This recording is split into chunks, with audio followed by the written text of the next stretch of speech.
அவருக்கு இன்னும் தெரியலைங்க, நம்ம கூட யாரெல்லாம் இருக்காங்கன்னு அவருக்கு ஒன்றும் புரியல. இருக்காங்களா இல்லையா, போயிட்டாங்களா, போட்டு அடிச்சுட்டு போயிட்டாங்களா, நம்ம மாத்திரம் அனாதையா இருக்கிறோமா ஒன்றுமே தெரியல. அவர் யாரையும் கட்சிக்குள்ளார சேர்த்தவும் மாட்டேங்கிறாரு. பிச்சுக்கிட்டு போறவங்கள போய்க்குவாங்கிறாரு, துரத்துறாரு. கட்சியை ஒருங்கிணைக்கிற எண்ணத்துக்கு அவர் போகுது. எல்லாத்தையும் வெளியேற்பு சொல்லிட்டு இருந்தாக்கா அப்புறம் தொண்டனையும் சேர்த்து வெளியே அனுப்பிச்சு விட்டாரு. நடந்த எல்லா தேர்தலையும் தோல்வி அடைச்சிட்டாரு. 10 தோல்வி பழனிசாமிங்கிறது தான் இன்னைக்கு அவருக்கு பத்மஸ்ரீ பாரத ரத்னா கொடுக்குற மாதிரி டைட்டில். கட்சியை ஒரு வழி பண்ணிட்டாரு. ரெட்டை இலையை குப்பை இலையை ஆக்கிட்டார். தோக்கடிக்க முடியாத ஒரு சின்னம்ங்கிற மாதிரி அவர்கிட்ட என்ன இல்லை. கட்சி தலைமை அவர்கிட்ட தான் இருக்கு. உறுப்பினர் செயற்குழு பொதுக்குழு எல்லாம் அங்கீகாரமும் அவருக்கு தான் இருக்குது. சின்னமும் அவர்கிட்ட தான் இருக்குது. கொடியும் அவர்கிட்ட தான் இருக்குது. இவ்வளவு வச்சுக்கிட்டு தோத்து போறாரு. தேவையே இல்லை. ஏன்னா எலெக்ஷன் கமிஷன் நம்ம கிட்ட இருக்கும்போது நமக்கு என்னத்துக்கு இதெல்லாம் ஓட்டு போட விட்டாத்தானே நீ வந்து என்ன தோக்கடிப்ப, உனக்கு தான் ஓட்டே இல்லாம என்ன பண்ணிட்டேன் அப்படிங்கிற அந்த தைரியத்தில் ஒரு பழனிசாமி அதுல தப்பு சொல்ல முடியாது. ஞானேஷ்குமார் இருக்கிறவர் வந்து எலெக்ஷனுக்காக வந்து மக்களை போய் ஓட்டு கேட்கறது அவசியம் இல்லை. இப்ப ஞானேஷ்குமார் யாருக்கு சார் சப்போர்ட்டிவா இருப்பாரு? அது பாஜகவுக்கு தான். அப்போ எடப்பாடி சப்போர்ட்டா இருப்பாரா? அமித்ஷா யாரெல்லாம் சொல்றாங்களோ அவங்களால ஜெயிக்க வச்சுக்குவாங்க. இபிஎஸ் சொல்ல வேண்டிய அவசியம் இல்லை. இபிஎஸ் என்ன பண்ணிடுவாரு, முடியாது பாரு அமித்ஷா கிட்ட. என்ன பழனி அப்படின்னா முடிஞ்சு போகுது. ஐயா ஸ்டூல் எங்கீங்கயா, நான் அந்த அடியில படுத்துட்டேயா, பழனி எங்கப்பா காணும், ஸ்டூலுக்கு அடியில இருக்கையா, பாருங்க படுத்து கிடக்குற பாருங்க, ஒரு காலை பிடிச்சிக்கிட்டு நான் தான் அது. அவரை போய் ஒற்றை தலைமை அப்படின்னாரு. கரெக்ட், ஒற்றை தலைமை ஒரே தொண்டன், நீயே தலைமை நீயே தொண்டன்ற மாதிரி அனாதை ஆயிட்டார். அதான் இன்னைக்கு பழனிசாமி பண்ணிருக்கு. பழனிசாமி பொறுத்தவரை தனி மனிதர். அவர் பின்னணியில் ஒருத்தரும் கிடையாது. அவருக்கு இருக்கிற ஒரே இது வந்து அவருக்கு அங்கீகாரம் கிடைக்கிறதுக்கு காரணம் அவர் வந்து எதிர்கட்சி தலைவருங்கிற பதவியில் இருக்கிறதுனால தான் அவருக்கு மரியாதையை ஒழிய, இல்லாட்டி போனால் அவருக்கு எனக்கு பெரிய வித்தியாசம்.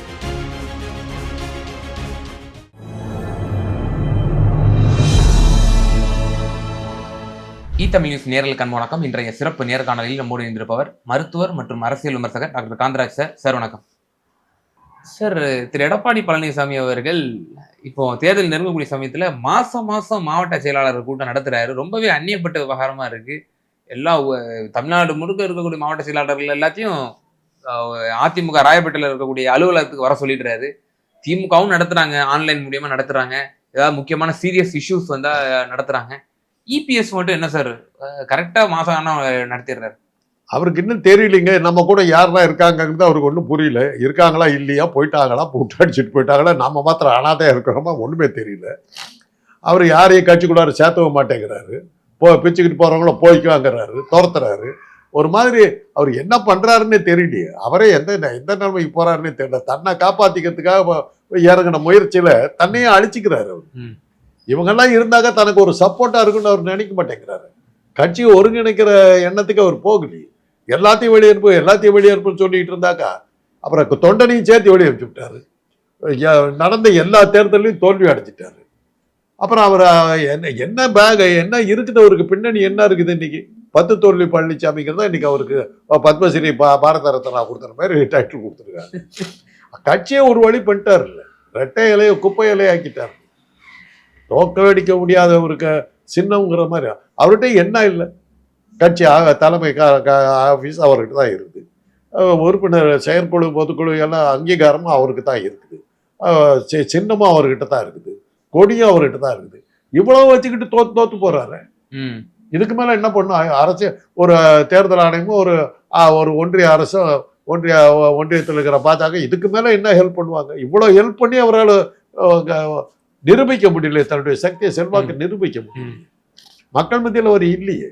அதனாலதான் வீட்டில் ஓய்வு எடுத்துக்கிட்டு இருந்த செங்கோட்டையனை அவங்க வெளியில கொண்டாங்க. துரோகிகள் செய்யக்கூடிய சதி இப்படி வந்து பிரித்தாளும் சூழ்ச்சியை செய்து கொண்டிருக்கிறார்கள். கட்சியை எடப்பாடி பழனிசாமியோட தலைமையில் ஒன்றிணைந்தால் மட்டும்தான் நம்ம வெற்றி பெற முடியும். துரோகிகள் தக்க பாடம் புகட்ட வேண்டிய தேர்தல் தான் மறுபடியும் சட்டமன்ற தேர்தல் சொல்லி எடப்பாடி தரப்பு சொல்றாங்களே. எடப்பாடிக்காரர் அவர் கூட இருக்கவங்க தான் சொல்லுவாங்க. வேற யார் சொல்லுவா? அதான் அவங்க தான் சொல்றாங்க. அவங்க தான் சொல்லுவாங்க. அதுல இன்னும் அவர் தன்னை அமலாக்கத்துறையில காப்பாற்றுவார் நம்பிக்கிட்டு இருக்கிற ஒரு 10-15 பேர் இருக்காங்க. அவங்க தான் அவருக்கு ஆதரவா நிற்கிறாங்க. வேற யார் இருக்கிறா அவர்கிட்ட? இந்த தங்கமணி அப்புறம் என்ன வேலுமணியா, அவங்க 2 பேரும் கொஞ்சம் ஒதுக்கி போனாங்கன்னா பழனிசாமி டம்மி தான். எனக்கு பழனிசாமிக்கு வித்தியாசம் கிடையாது. என்னாலையும் ஒன்றும் பண்ண முடியாது, அவராலையும் ஒன்றும் பண்ண முடியாது, அவ்வளோதான். சார் தேர்தல் நெருங்கிட்டு இருக்கு. நீங்க சொன்னது போல என்டிஏல பார்ட்னர்ஸே இல்லை, பிஜேபி மட்டும்தான் இருக்கு, ஏடிஎம்கே மட்டும்தான் இருக்கு. மற்றதெல்லாம் சொற்ப ஒரு லெட்டர் பேர்டு கட்சிங்கிற அளவுக்கு தான் வந்து மற்றவங்கலாம் இருக்கிறாங்க. இப்படி ஒரு சூழ்நிலை இருக்கு. கட்சியும் வலுவிழந்து இருக்கு. ஒன்றிணைக்க மாட்டேன்றாரு. குறைந்தபட்சம் கூட்டணிக்காவது சேர்த்துக்கங்க அப்படின்னா அதையும் சேர்த்துக்க மாட்டேன், ஓபிஎஸையும் சேர்த்துக்க மாட்டேன், டிடியும் சேர்த்துக்க மாட்டேன்றாரு. அப்ப என்னதான் அவருடைய மனோநிலை? அவர் எலெக்ஷன்லேயே நிற்க போறாரானுங்கிறத கேள்வியில் இருக்குது. ஏன்னா அவரை பத்தி யாரும் பேசக்கூட மாட்டேங்கிறாங்க. மற்ற எல்லாத்த பத்தி பேர் அடிபடுதுங்க. இவர் பேரு அடிபட்டு ஒரு எதிர்கட்சி தலைவருங்க. அது ஞாபகம் இருக்குதா உங்களுக்கு? தமிழ்நாட்டு வந்து எதிர்கட்சி தலைவர் அவர். அவரை பத்தி யார் பேசுறா? எந்த செய்தியில அவர் பேர் அடிபடுது? விஜய் வந்ததுக்கு பிறகு முழுக்க முழுக்க விஜய் கிட்ட போயிட்டீங்க. அந்த சீமான எல்லாம் அவரெல்லாம் அம்போடு அதோட அனாதையா தெருவில் விட்டீங்க. அது மாதிரி ஒரு 10 பேர் காணாம போயிட்டாங்க. இப்போ எல்லாரும் அந்த பக்கம் போயிட்டாங்க. முழுக்க முழுக்க விஜய் கான்சன்ட்ரேஷன்ல இருக்கிறீங்க. இப்போ இவர் தான் இருக்கிறத காட்டிக்கிறதுக்கு என்ன, அதனாலதான் மாவட்ட செயலாளர் கூட்டம் அது இதுன்னு என்ன போட்டுக்கிட்டு இருக்காரு. எத்தனை பேர் இன்னும் நம்ம கட்சியில இருக்காங்கிறது தெரிஞ்சுக்கிறதுக்கு தான் அவர் அதெல்லாம் போட்டுக்கிட்டு இருக்காரு. மாவட்ட செயலாளராக நம்ம போட்டிருக்கோமே பாதி பேர் எல்லாம் கட்சி விட்டு போயிட்டாங்க. எப்பேற்பட்ட ஈரோடு எலெக்ஷன், ஈரோடு வந்து அவருடைய ஜாதிக்காரர்கள் இருக்கிற ஊர், அங்க போய் தோத்து போயிட்டார். இன்னும் ஒரு கட்சி கூட நிக்காம அவரை தனியா நிக்க வச்சு வேடிக்கை பார்த்தாங்க. அப்பவும் அவரால் ஜெயிக்க முடியும். நிக்காம ஓடி போயிட்டார். எலெக்ஷன்ல நிக்காம ஓடி போயிட்டார். இடைத்தேர்தல் புறக்கணிச்சாரு. அத புறக்கணிச்சிங்கன்னாவே நீங்க கட்சியை மூடிட்டீங்கன்னு அர்த்தம். என்னத்துக்காக தொண்டை உங்களோட இருக்கா? என்னைக்காவது நம்ம கட்சி ஆட்சிக்கு வரும், நாமளும் சம்பாதிக்கலாங்கிற நம்பிக்கையில தானே உங்களோட சுத்திட்டு இருக்கிறான். எலெக்ஷன்ல நிக்கலன்னா அப்புறம் உங்களுக்கு பின்னாடி வந்து என்ன பிரயோஜனம்? எதுக்காக நீ கட்சி நடத்துற? சும்மா உனக்கு பொழுது போறது கிளப்பு நடத்திக்கிட்டு இருக்கிற, கட்சி நடத்திட்டு கிளப்பு தான் நடத்திக்கிட்டு, சீட் ஆடுறதுக்கு, கேம்ஸ் ஆடுறதுக்கு கிளப்பு நடத்துற மாதிரி தான் ஒண்ணுங்க. கட்சி நடத்துறேன். கட்சினாக்கா ஒவ்வொரு என்ன திமுக தவறே பண்ணலையா? ஒவ்வொரு தவறையும் ஹைலைட் பண்ணி இது மாதிரி பண்ணியிருக்கிற, போராட்டம் நடத்துவேன் அப்படின்னு சொல்லி சும்மாவது ஒரு 2 ஷோ பண்ணியிருக்கணும். ஒரு போராட்டம், ஒரு பொதுக்கூட்டம், ஒரு மாநாடு எதுவுமே நடத்தியா? இப்ப இந்த எஸ்ஐஆர்ல வந்து இவ்வளவு பெரிய மாஸ் டெலிஷன் நடந்துச்சு. டிஎம்கே வாக்காளர்களை சேர்க்கறதுக்கு அவ்வளோ மும்முரம் காட்டுறாங்க, அவ்வளோ வம்பரமா சொல்றாங்க. ஆனால் ஏடிஎம்கே காட்டுறது எந்த அளவுக்கு அதை பண்றாங்கிற ஒரு கேள்வி தேவையே இல்லை. ஏன்னா எலெக்ஷன் கமிஷன் நம்ம கிட்ட இருக்கும்போது நமக்கு என்னத்துக்கு இதெல்லாம் ஓட்டு போட விட்டாத்தானே நீ வந்து என்ன தோக்கடிப்ப, உனக்கு தான் ஓட்டே இல்லாம என்ன பண்ணிட்டேன் அப்படிங்கிற அந்த தைரியத்துல ஒரு பழனிசாமி இருக்கு. அதுல தப்பு சொல்ல முடியாது. ஞானேஷ்குமார் இருக்கிற வந்து எலெக்ஷனுக்காக பார்த்து மக்களை போய் ஓட்டு கேட்கணுங்கிற அவசியம் கிடையாது. இப்ப ஞானேஷ்குமார் யாருக்கு சார் சப்போர்ட்டிவா இருப்பாரு? அது பாஜகவுக்கு தான். அவ எடப்பாடி சப்போர்ட்டா இருப்பாரு. ஆமா, அவங்க அவர் பாஜக அமித்ஷா யாரெல்லாம் சொல்றாங்களோ அவங்கள ஜெயிக்க வச்சுருவாரு.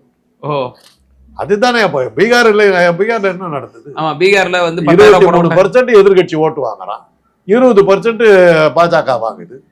20% வாங்கின பாஜகவுக்கு வந்து 200 சீட்டு, 23% வாங்கின எதிர்கட்சிக்கு 40 சீட்டு. இதுதான் எலெக்ஷன் கமிஷன். இதுதான் ஞானேஷ்குமார். அப்புறம் அங்க யோகியமா எலெக்ஷன் நடக்குது. அது மகாராஷ்டிராவிலேயே பண்ணிட்டாங்க. ஆனா மகாராஷ்டிராவில் என்ன ஆச்சுன்னாக்க, ஜெயிச்சா கூட அவங்களால செல்வாக்கோட இருக்க முடியல. பதவியை கொடுத்துட்டாங்க, டம்மியா தான் உட்கார வச்சிருக்காங்க. சீஃப் மினிஸ்டர் சேர் ரைட்டு போய் உட்காந்துக்க. அதுக்கப்புறம் அங்கேருந்து அசைகிற வேலைலாம் வச்சுக்கூடாது, பசாம போயிட்டாங்க. டம்மியாக தான் உட்காந்துருக்காங்க. இப்போ கூட பாருங்க, பீகாரில் ஜெயிச்சா கூட நிதிஷ்குமார் கிட்ட தான் கொடுத்துருக்குறாங்க. அவங்களால வர முடியல, ஜெயிச்சும் பிரயோஜனம் இல்லாமல். இன்னொரு முக்கியமான தகவல் வந்து கிடைக்கப்பெற்றது. ஒரு அதிமுகவோட முன்னாள் அமைச்சர் சசிகலா அம்மையாரை சந்தித்து இந்த மாதிரி பிரிந்தவர்கள் எல்லாம் வந்து இப்படி ஓட் பேங்கை வந்து சிதைக்கிறீங்க, ஸோ நீங்கள் ஒரு வாய்ஸ் கொடுங்க, அம்மாவினுடைய தொண்டர்கள், எம்ஜிஆருடைய தொண்டர்கள் இந்த மாதிரி இபிஎஸ்க்கு வந்து வாக்களிங்க அப்படின்னு ஒரு வாய்ஸ் கொடுங்க. ஏன்னா கடந்த 2021, 24 ஆகிய பொது தேர்தல்களில் அம்மையார் சசிகலா ஒன்றுமே ரோலே வகிக்கலை. இன்னும் சொல்லப்போனால் அவங்க ஆக்டிவ் பொலிட்டிக்ஸில் கூட இல்லை. அவங்க அமைதியாக தான் இருக்காங்க. இபிஎஸ் கூட பெருசாக விமர்சனம் பண்ண மாட்டேங்கிறாங்க பொது வெளியில். இப்படி கேட்டதாக ஒரு தகவல். அம்மையார் சசிகலா அவர்கள் வாய்ஸ் கொடுக்கறதுக்கு வாய்ப்பு இருக்கா, அல்லது இல்லை எடப்பாடி நம்ம அவரை உட்கார வச்சோம், அவரை முதலமைச்சரா, நமக்கே எதிராக அவர் வேலை செஞ்சாரு, நம்மளை துரோகிங்கிற பட்டம் கெட்டாரு, வேலைக்காரின்னு சொன்னவர் அப்படின்னு எதிராக போவாங்களா, இல்லை வாய்ஸ் கொடுக்க வாய்ப்பு இருக்கா? சசிகலாவை பொறுத்தவரையிலும் ஒரே பாயிண்ட் தான். அமித்ஷா தமிழ்நாட்டு அரசியலில் அதிமுக 2 பேரை கண்டு பயப்படுறாரு அரசியல்வாதிகள். ஓகே, ஒன்று வந்து சசிகலா, இன்னொன்று வந்து செந்தில் பாலாஜி. ஓ, இவங்க 2 பேர்த்த கண்டு அமித்ஷாவுக்கு பயம். வரப்பனாக்கிரகார ஜெயில இருந்து அவ்வளவு பிரமாதமா வந்தாங்க. ஊர்வலமான ஊர்வலம் ஒரு அரை கிலோ வர்றதுக்கு ஒரு 2 மணி நேரம் ஆச்சு. அவ்வளோ பயங்கரமான ஊர்வலத்தோட வந்தது. பெரிய அரசியல் செய்வாங்கன்னு பார்த்தா மறுநாள் ஆளை காணும்.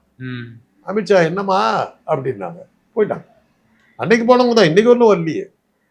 நான் அவங்கள நடந்து சந்திச்சு கூட இருக்கேன். சந்திச்சேன், கூப்பிட்டு அமிச்சாங்க, போனேன், பேசிக்கிட்டு இருந்தேன். என்ன சார் சொன்னாங்க உங்கள்கிட்ட? அதை நிறையா பேசினோம். கட்சி இப்படிலாம் இருக்குதுன்னு நான் ஒரே ஒரு வார்த்தை சொன்னேன். தைரியமாக நீங்கள் கட்சிக்கு வந்து தலைமை பதவி ஏற்றிங்கன்னா அதிமுகவுக்கு மறுவாழ்வு கிடைக்கிறதுக்கு வாய்ப்பு இருக்குது. நீங்கள் வராத வரையில் இப்போ இருக்கிற தலைவர்கள் பூரா சோப்பலாக்கி இதெல்லாம் தலைவன் சொல்கிறத விட பேசாமல் இருக்கலாம். இவங்க தலைமையில் அந்த கட்சிக்கு உருப்படாது. நீங்கள் தைரியத்தோடு வந்தாலோடி அந்த கட்சியை காப்பாற்ற முடியாதுன்னு கேட்டுக்கிட்டாங்க. அதுக்கு என்ன சார் ரிப்ளை பண்ணாங்க? அது ரிப்ளை பண்ணலாம், கேட்டுக்கிட்டாங்க. ஓகே, பார்க்கலாம் அப்படின்ட்டாங்க. இப்போ தொண்டர்களோட மனநிலையும் பலர்கிட்ட நான் பேசுறேன். ஏடிஎம்கே கார்டரிஸ்ட பேசிட்டேன், அடுத்த கட்ட தலைவர்கிட்ட பேசும்போது என்னங்க பண்றது, கட்சியில நாங்க வந்து இபிஎஸ் நம்பி நாங்க தலைமைக்கு நாங்க இருந்துட்டோம், இந்த தேர்தல் வரைக்கும் நாங்க பார்த்துட்டு போயிடுறோம் அப்படின்ற மாதிரி இருக்காங்க. ஒரு லேசான நம்பிக்கை உள்ளவன் தான் கொஞ்சம் பேர் இருக்கிறான். ஒரு கட்சி தலைமை என்ன பண்ணுனாங்க, பிரிந்தவர்களெல்லாம் திருப்பி கூப்பிட்டு கட்சியில சேர்த்துக்கணுங்க. சேர்த்துக்கிட்டு தான் கட்சி ஸ்ட்ராங் ஆகும். யாரையும் சேர்த்தா மாட்டோம், ஒருத்தனும் வரமாட்டேன்னு சொல்லிட்டு எல்லாத்தையும் துரத்திவிட்டு தொண்டர்களையும் துரத்திவிட்டு ஒற்றை தலைமை அப்படின்னாரு. கரெக்ட், ஒற்றை தலைமை ஒரே தொண்டன், நீயே தலைமை நீயே தொண்டன்ற மாதிரி அனாதை ஆயிட்டார். அதுதான் இன்னைக்கு பழனிசாமி பண்ணிருக்கு. பழனிசாமி பொறுத்தவரை தனி மனிதர், அவர் பின்னணியில் ஒருத்தரும் கிடையாது. அவருக்கு இருக்கிற ஒரே இது வந்து அவருக்கு அங்கீகாரம் கிடைக்கிறதுக்கு காரணம் அவர் வந்து எதிர்கட்சி தலைவருங்கிற பதவியில் இருக்கிறதுனால தான் அவருக்கு மரியாதையோடைய. இல்லாட்டி போனால் அவருக்கு எனக்கு பெரிய வித்தியாசம் கிடையாது. ஸோ இந்த முறை சட்டமன்ற தேர்தலில் பிரிந்தவர்கள் ஒரு மிகப்பெரிய பாடம் புகட்டுறாங்க. எடப்பாடியோட ஓட் பேங்கை இன்னும் வீக்கன் பண்ணணும் அப்படின்னு சொல்லி அவங்க ஒரு முடிவு எடுத்து இபிஎஸ் இந்த தேர்தலில் படுதோல்வி அடையிறாரு அப்படின்னா என்ன நிலைமையாகும்? அதிமுக தலைமை மாற்றம் என்பது இருக்குது. அதிமுக இன்னைக்கு நாளா பிரிஞ்சது. அதில் செங்கோட்டையன் தான் கொஞ்சம் பவர்ஃபுல்லாக இருந்த மனுஷன். அவரே இப்போ ஒரு கட்சியில் போய் சேர்ந்து டிவிக்கு தமிழக அங்கே போய் சேர்ந்துக்கிட்டாரு. விஜய் பிறக்கும் போதே பிரசவம் நான் தான் பார்த்தேன்னு ஆரம்பிக்கிறாரு. அப்புறம் என்ன பண்ணுறது, அந்த மாதிரி போறாரு. அவரெல்லாம் பெருங்காய டப்பா. அவர் அந்த பழைய வாசனையோடு தான் உட்காந்துட்டு இருக்காரு. இன்னைக்கு அவருக்கு பின்னணியிலே அவருடைய தொகுதியிலேயே பயங்கரமான கூட்டங்கள் நடத்திட்டாங்க. இன்னைக்கு அவர் செங்கோட்டை அங்கே போனதுக்கு பிறகுதான் திமுக வந்து கொங்குன மண்டலத்துல தான் அடிக்கடி மாநாடு நடத்துறாங்க. மகளிர் மாநாடெல்லாம் பெரிய பெரிய கூட்டம். இன்னைக்கு திமுக கூட்டுற கூட்டத்தை பார்த்தீங்கன்னா எலெக்ஷன் கமிஷன் நேர்மையா நடந்ததுன்னா திமுக வாக்கு அப்படியே வாக் த்ரூ தான். ஓகே, ஒரு ஒரு அலை ஸ்வீப் பண்றீங்க. எப்படி 1996ல வர்ற மாதிரி அந்த மாதிரி ஒரு ஸ்வீப் தான் வரும். அந்த மாதிரி தான் இருக்குது. ஞானேஷ்குமார் என்ன பண்ணுவாருங்கிறத பொறுத்து இருக்கு. ஞானேஷ்குமார் தமிழ்நாட்டிலேயும் வந்து பண்ணுவாரு. அதுக்காக தானே இவ்வளவு பண்ணிட்டு இருக்கிறது. அதுக்காக தானே வந்து அமித்ஷா 2 தடவை வந்துட்டு போனாரு. என்டிஏ கூட்டணி வெற்றி பெறும் சொல்றாருன்னு அர்த்தம். இன்ஸ்ட்ரக்ஷன் கொடுத்துட்டாச்சுன்னு அர்த்தம். ஓகே சார், நீங்க இப்ப பாக்குறோம் வரக்கூடிய 4 மற்றும் 5ஆம் தேதி பியூஷ் கோயல் சீட் ஷேரிங் பத்தி பேசுறதுக்கு வர்றாரு. அதே நேரத்துல 5 மற்றும் 6ஆம் தேதி அமித்ஷா அவர்களும் தமிழகத்துக்கு வர்றாரு. 2 மத்திய அமைச்சர்கள், மிக பவர்ஃபுல் இலாக்கா வச்சிருக்கக்கூடிய அமைச்சர்கள் தமிழ்நாட்டுக்கு வருகை புரிகிறாங்க. இவர் வந்து கட்சியினுடைய அந்த மீட்டிங் கலக்குறாரு அமித்ஷா அவர்கள். இவர் சீட் ஷேரிங்கை பத்தி பேசுறாரு. எப்படி போகுது? அதான் ஷீட் ஷேரிங்கிறது ஒண்ணு இல்ல. ஞானேஷ்குமாருக்கு வந்து இந்த இடத்துல நாங்க நிக்கிறோம், இந்த இடத்துல நீங்க ஜெயிக்க வைக்கணும், ஞானேஷ்குமாருக்கு அங்கிருந்து இன்ஸ்ட்ரக்ஷன் கொடுப்பாங்க. சீட் ஷேரிங்காவது வெங்காயம் என்ன எலெக்ஷன் நடந்து அது ஓட்டு போட்டு ஜெயிக்கிறோம். ஞானேஷ்குமாருக்கு இன்ஸ்ட்ரக்ஷன் பார்த்து இந்த இடமெல்லாம் நாங்க நின்று இருக்கோம், இந்த இடமெல்லாம் நாங்க ஜெயிக்கணும்னு சொல்லி அங்கிருந்து இன்ஸ்ட்ரக்ஷன் கொடுப்பாங்க. பூத் ஏஜென்ட்டுகளுக்கெல்லாம் சொல்லிவிடுவாங்க அது எப்படி. 2வது இந்த தடவை எலெக்ஷன்ல வந்து பிரச்சனையே இல்லைங்களா. கோடிக்கணக்கான பேருக்கு ஓட்டு உரிமை இல்லாம போயிடுச்சு. 1 கோடி பேர் நீக்கிருக்காங்க. கோடிக்கணக்கான பேருக்கு ஓட்டு உரிமை இல்லைன்னு போது எங்க எலெக்ஷன் நடக்கும்போது ஓட்டு போடுறதுக்கு யாரும் வரப்போறா? எனக்கு ஓட்டு இல்லையே. இப்போ இன்னைக்கு கூட வந்து கேட்டாங்க. அப்புறம் சில தகவல்லாம் கொடுத்துருக்குறேன். பார்க்கலாம் சேர்த்துறாங்களா என்னன்னு பார்க்கலாம். சார், கடந்த இதில் கூட சீட் ஷேரிங்கில் தான் தகராறே வந்துச்சு. ஏடிஎம்கே பிஜேபி கூட்டணி நாடாளுமன்ற தேர்தலில் பிரிஞ்சுது.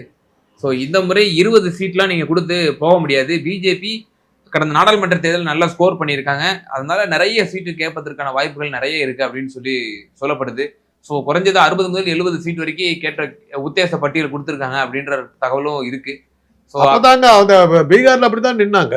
நிதிஷ்குமாருக்கு வந்து சீட்டு குறைச்சலாக தானே கொடுத்தாங்க. இல்ல 2 சரிசமமா நின்னாங்க. 101 பிஜேபி பீகார்ல.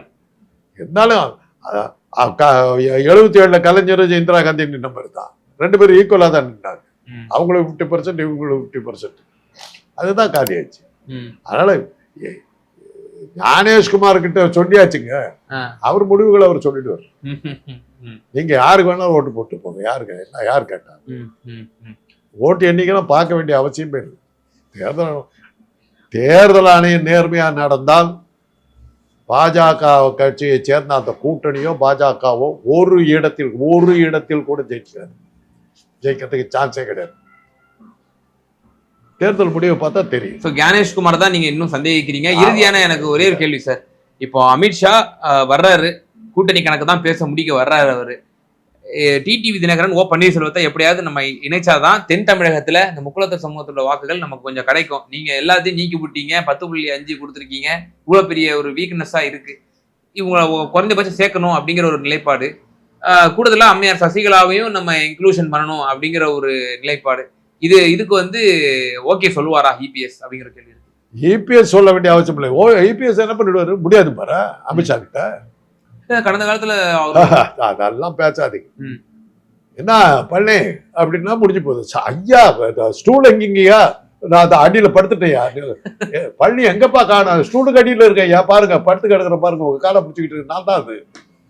அவரை போய் பழனிசாமி எது பாருங்க இது பாருலாம் சொல்லி காமெடி பண்ணாதீங்க, தயவுசெய்து விட்டுருங்க. அதெல்லாம் அவர் ஒன்றும் பண்ண மாட்டார். சொன்ன பேச்சு கேட்டுக்குவாரு. படுத்து எந்திரி பழனிசாமின்னா எந்திரிச்சு போயிட்டு படுத்து கிடக்குறாரு. அவ்வளவுதான். அவரெல்லாம் காலி. அதெல்லாம் அவர் வந்து எங்க ஊருக்காரர் தான் அசிங்கமா இருக்கு. அவ்வளவுதான் நான் சொல்றேன். உங்க ஊர் கேட்கறது கஷ்டமா இருக்கு. நிச்சயமா சார். பல்வேறு விவகாரங்கள்ல எங்க நேரலுக்கு ரொம்ப தெளிவா உங்களுடைய கருத்துக்களை பகிர்ந்தீங்க. மிகுந்த நன்றிகள்.